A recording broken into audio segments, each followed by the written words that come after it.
ਵੱਡੀ ਸੋਹਣੀ ਸਾਫ ਸਜਾ ਕੇ ਸੁਰਮਾ ਅੱਖਾਂ ਦੇ ਵਿੱਚ ਪਾ ਕੇ ਚੱਲੀ ਸੁਮਨ ਸਕੂਲ ਨੂੰ ਆਪੇ ਫੁੱਲਾਂ ਵਾਂਗੂ ਪਿਆਰੀ ਜਾਪੇ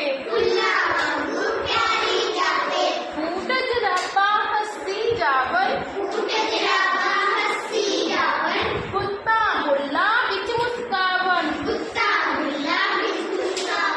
ਬਸਤਾ ਖੁਸ਼ੀ ਚ ਫੁੱਲਿਆ ਜਾਵੇ ਕਾਇਦਾ ਵੀ ਪਿਆ ਭੰਗੜਾ ਪਾਵੇ ਸੂਰਜ ਡਮਰੂ ਹੱਥ ਚ ਫੜ ਕੇ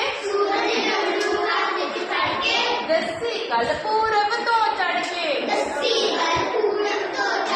ਦੁਨੀਆ ਚ ਉਹਦੀ ਬੱਲੇ ਬੱਲੇ